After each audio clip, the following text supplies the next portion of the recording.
Bonjour tout le monde, j'espère que vous vous portez bien, que vous avez le sourire aux lèvres, le sourire au cœur, que tout va de mieux en mieux. Et de toute façon, bon, c'est pas la peine non plus de rester dans l'illusion, on sait très bien que chaque jour on a notre lot de défis, voilà. Mais ça n'empêche pas de rester positif et de se tirer vers le haut, voilà.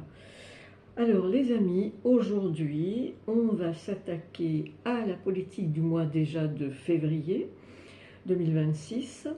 Et pour ce faire, donc j'ai mon grand tétéia, bien sûr que j'adore, et puis j'ai pris une partie seulement des cartes du tarot indien, puisque en général, souvent il me donne des sujets intéressants à traiter. Alors pour la politique de notre pays, en France, l'économie, tout ça, l'agriculture, ainsi de suite, un petit tour dans la lumière pour nettoyer, voilà. Et nous donner les éclairages qui conviennent donc pour la politique française pour le mois de février 2026. Donc je vais juste en tirer une. Est-ce que je les ai battues? Je ne les ai pas battues. Si, je les ai battues. Si. Voilà, bah tiens, ça va être celle-là. Ah, nous allons parler de confrontation. Alors les confrontations, vous en avez déjà plein à l'esprit, j'imagine. Hein. Confrontation. Alors je vous la montre, vous voyez. Voilà. Ça a l'air d'une danse, mais c'est la confrontation quand même. Voilà. Alors maintenant, nous allons partir avec notre grand tétéia, notre Jean-Baptiste Aliette, que j'apprécie particulièrement. Voilà. Et on va savoir ce qui y a. Il y a deux qui auraient voulu sauter là. Bon, j'aurais dû les prendre, tiens. Bon, on va voir. Voilà. Allez, c'est parti pour le mois de février. Qu'est-ce que ça nous raconte pour notre pays, la France? Alors, donc.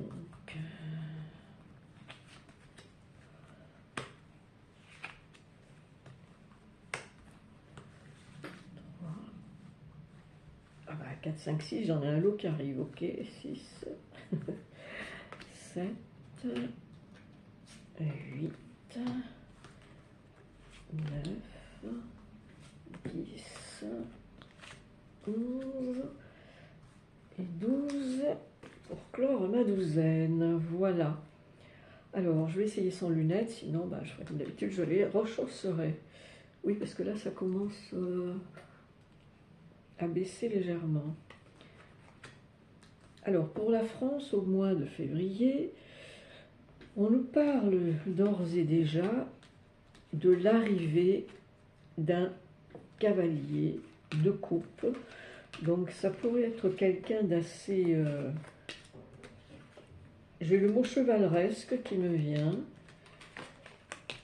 Chevaleresque, en général, quand on est chevaleresque, c'est qu'on a l'esprit bienveillant, loyal, avec un certain charisme. Voilà, et ce sera pour traiter effectivement de l'économie de notre pays. Hein. De toute façon, les guides ils vont nous éclairer aussi.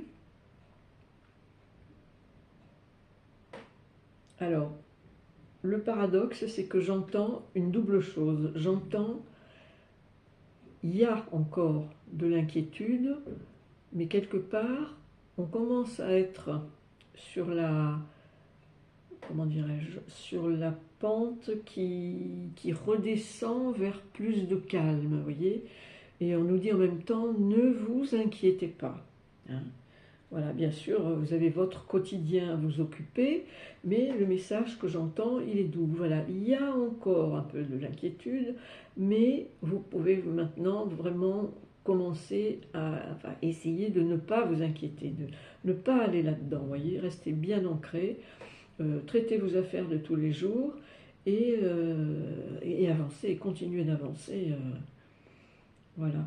D'ailleurs, c'est exactement ce qui va se passer puisqu'on a la carte qui est à l'endroit, la carte de la ténacité. Donc il y a vraiment une volonté, en tout cas dans notre pays, de se tirer d'affaire. Hein, voilà. Et il y a effectivement cet engouement, cet enthousiasme pour garder l'ambition d'en sortir. C'est presque comme si, d'une manière consciente, d'une manière globale, le peuple français était en train de, oui, de prévoir, mais pas dans le sens de faire une prédiction, euh, de voir en avance que plus loin là-bas, il y a la lumière. Hein. Alors, on sera peut-être aidé aussi par un ou des militaires. De toute façon, un militaire, il n'est jamais tout seul, hein, il a son unité avec lui. Hein. Mais disons que là, on a le militaire, et c'est vrai que ces derniers temps, on a vu, c'est comment son prénom au frère de Monsieur de Villiers? Pierre de Villiers, je crois, on l'a vu pas mal ces derniers temps.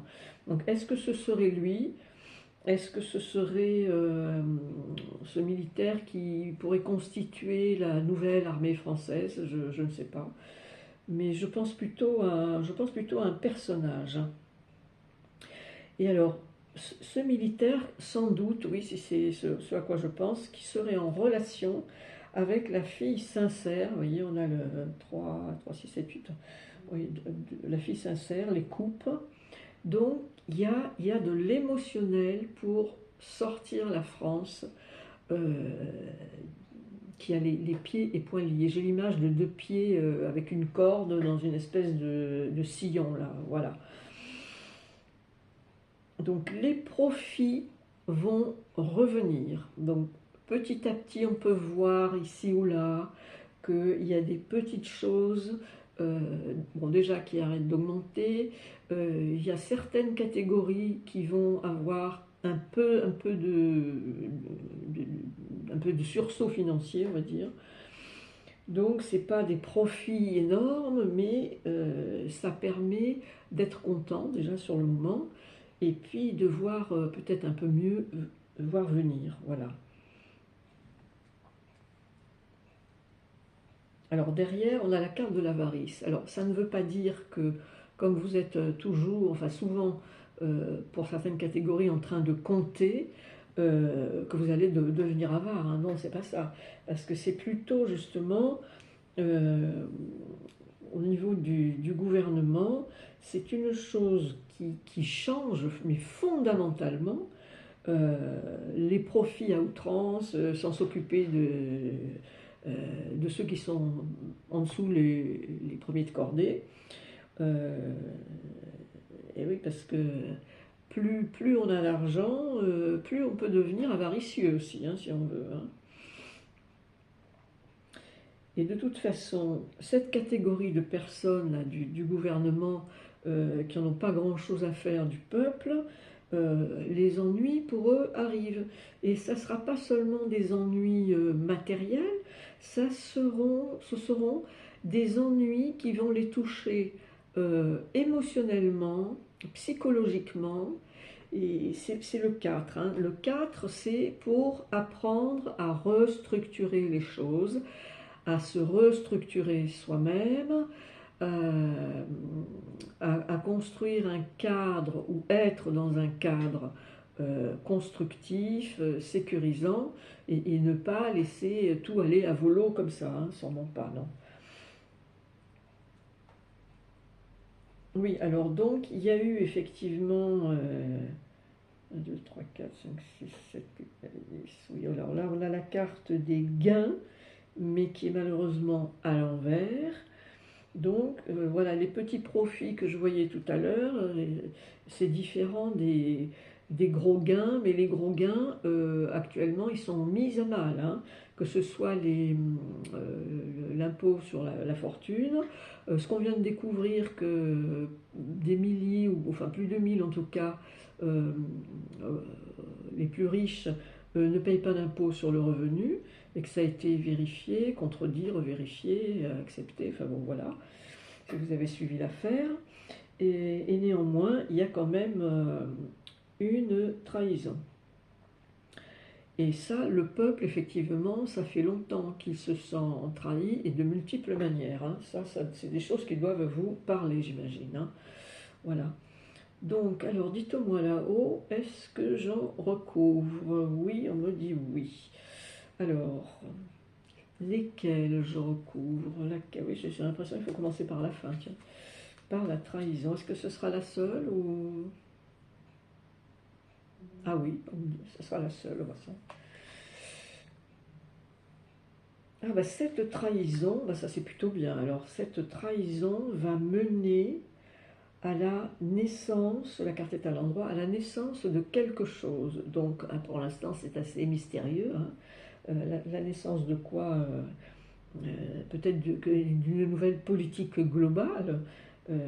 Si elle est plus intéressante, pourquoi pas, moi je suis ouverte, hein, bien sûr. Voilà. Alors on en a combien? 10 minutes. Alors, donc on me signifie là maintenant de parler de notre ministre de l'Agriculture, Madame Genevard. Tiens, je vais mettre un peu comme ça pour mélanger tout ça.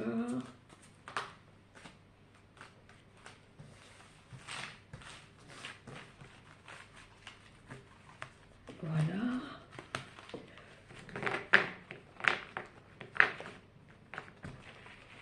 Et oh, oh, oh.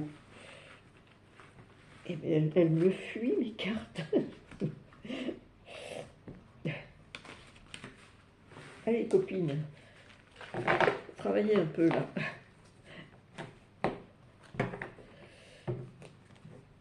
Allez, de nouveau un petit tour après la politique générale. Allez, double même, tiens. Voilà. Ah ben là, c'est bien, je vous montre voilà, un beau soleil quand même, hein. Donc la lumière arrive.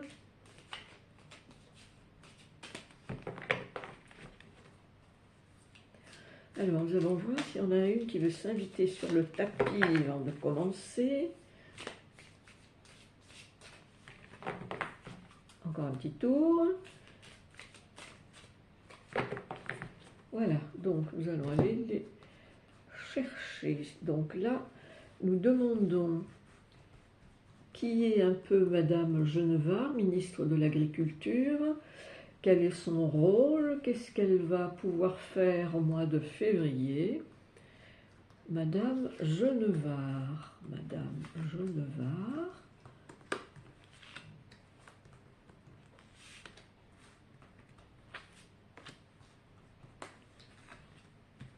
Là, il y en aura 13.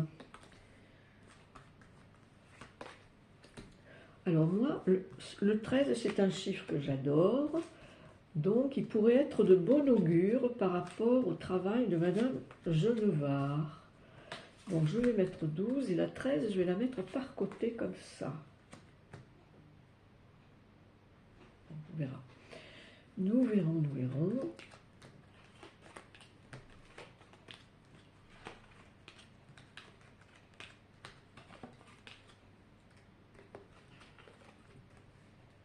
Je ne sais pas, dans mes souvenirs, si elle n'avait pas dit à un moment donné qu'elle venait aussi du monde de l'agriculture. Je ne sais plus, il faudrait que je me... Redites-moi dans les commentaires, là, si vous avez entendu dire si elle était dans le milieu bourgeois, le milieu de l'agriculture. Il me semblait qu'il y avait quelque chose comme ça, moi. Je m'en souviens plus bien, là. Alors,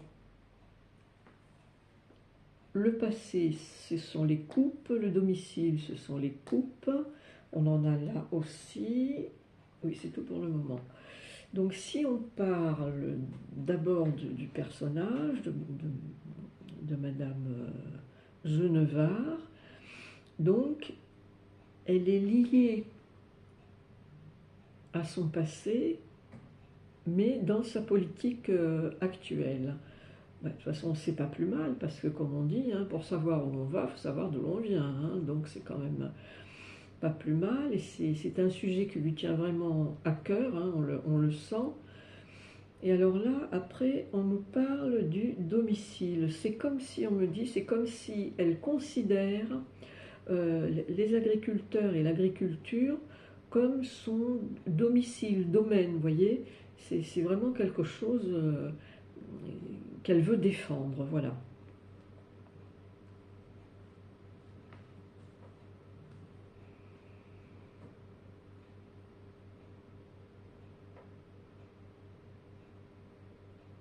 Alors en plus, elle est obligée, comme elle s'attaque au droit européen et droit français, qu'elle s'attaque donc aux finances, aux subventions et ainsi de suite, donc elle est confrontée, c'est pas elle qui est avare, elle est confrontée à l'avarice de ceux qui tiennent les cordons de la bourse, bien évidemment. Mais alors, ce qui est pas mal, c'est qu'on a encore, comme tout à l'heure, le militaire là qui ressort.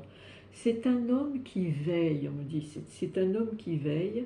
Ça fait un moment d'ailleurs qu'il veille.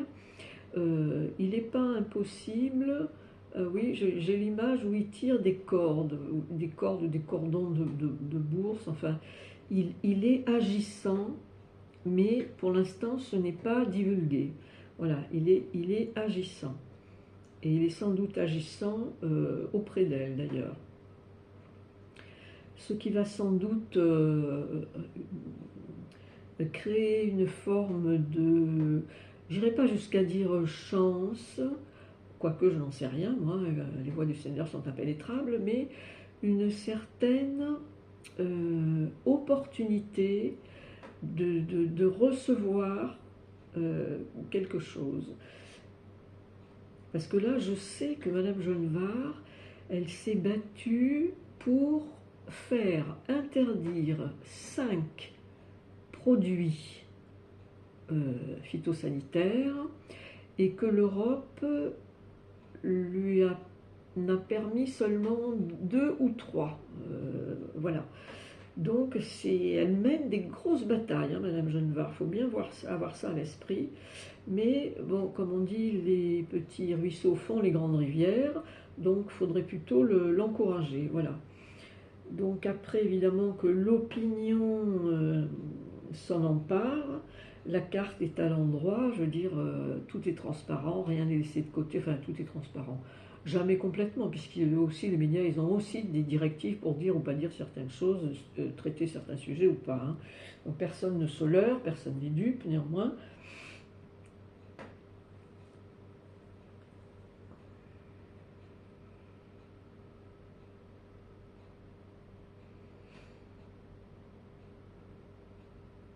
Oui, c'est vrai que dans ces milieux de la politique, là, on nous montre un espion qui a l'air relativement tranquille.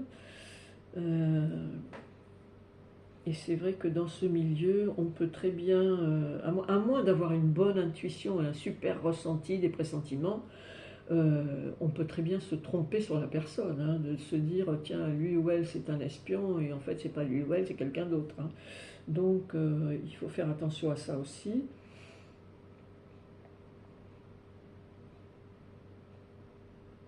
Parce qu'il y a aussi les mauvaises langues qui propagent des accusations dans le dos des autres, juste pour les ennuyer ou les faire tomber. Hein, et ça peut être complètement faux, comme une rumeur, exactement. Exactement. En tout cas, cet espion en question, il va pas être très content. Hein, il est dans une certaine infortune. Et c'est très bien, parce que donc si on remonte plus haut, d'un côté, l'espion, il a le militaire, là, le cavalier qui veille, et puis juste derrière, il a, alors ça semble être quelqu'un de plus jeune, un garçon studieux, aussi avec une coupe, mais comme il y a son écharpe par-dessus la coupe, c'est comme si, comment vous diriez là-haut, on le voit en garçon studieux, c'est quelqu'un, ça pourrait peut-être être, alors soit ça pourrait être Monsieur le Cornu, qui est quand même quelqu'un de très très studieux aussi, hein. Il sait où il veut aller, il ménage un peu, enfin c'est pas exactement ménager la chèvre le chou ce qu'il fait, mais c'est tenir compte plutôt de tous les avis pour décider au mieux. Voilà. Monsieur le Cornu, c'est quelqu'un qui jauge bien, il prend le temps de jauger pour mieux juger. Voilà. Et c'est sans doute pour ça qu'il a pu prendre jusqu'à présent pas trop mal ses décisions. Hein. Mais là, ce garçon studieux, si jamais ce n'est pas Monsieur le Cornu, c'est un autre personnage qui est au service de la France, de toute façon. Et de ce fait, comme ce personnage, ah oui, ça pourrait quand même être monsieur le Cornu, hein, ou pas, mais quand même. Parce que derrière, on a la carte de la tempérance, et vous voyez, elle a deux carafes. C'est comme si elle transvasait dans une, puis dans l'autre. C'est un peu l'attitude de monsieur le Cornu, hein. Voilà, il mesure, il jauge, il regarde, il observe.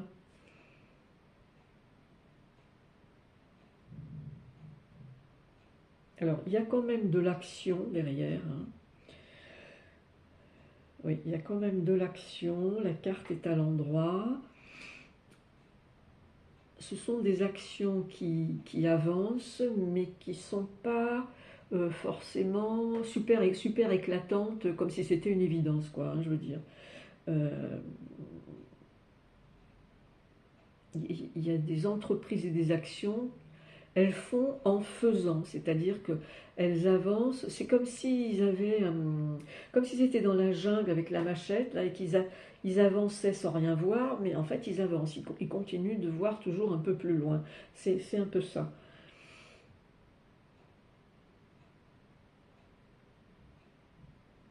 Voilà, pour certaines choses, malheureusement j'ai envie de dire, il restera des choses irrésolues, hein, en tout cas pour le mois de février. Voilà, il faudra encore attendre le printemps, le mois d'après, voilà. Et puis donc cette treizième carte, alors j'ai sorti, pardon, le repentir. Cette carte est à l'envers.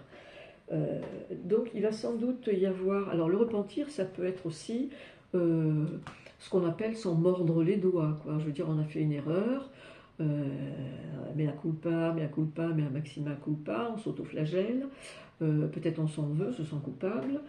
Donc, d'où l'idée du repentir et de se pardonner à soi-même et de peut-être de pardonner à d'autres aussi, hein, s'il y a eu cette fameuse confrontation, hein, parce que oui, ça peut être par moments un petit peu électrique, hein, je dirais, voilà.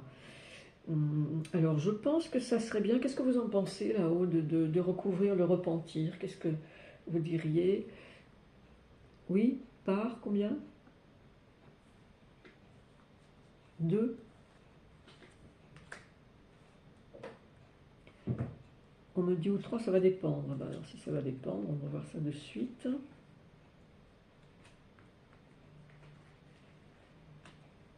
Ah, hé, hé, hé.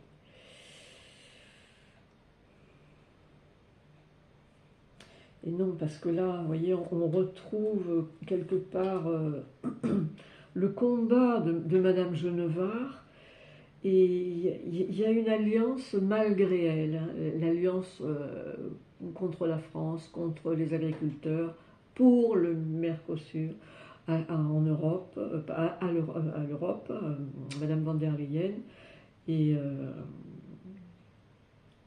voilà, et les signataires du Mercosur, mais ce n'est pas ratifié, hein, par contre, ce n'est pas ratifié encore. Aujourd'hui, ce n'est pas ratifié. Et donc, à propos de la carte des biens ruraux qui sort, mais encore une fois, à l'envers. Donc, ça n'est pas pour aujourd'hui. Voilà. Alors, est-ce que c'est vraiment nécessaire d'en sortir une pour le mois de février? Non, on me dit non, non. Voilà, donc cette carte, voilà, les biens ruraux, elle est, vous voyez, les biens ruraux, elle est à l'envers. Voilà. Et bien dites donc là, il y a beaucoup de confrontations. Alors la confrontation, c'est pas forcément parler sur l'autre, avoir une grande gueule, lui couper la parole. Alors ça peut être ça bien sûr, mais là, il y a une confrontation tranquille aussi entre gens intelligents. On confronte les idées, les opinions adverses. Et ça peut très bien se passer, une confrontation aussi, hein.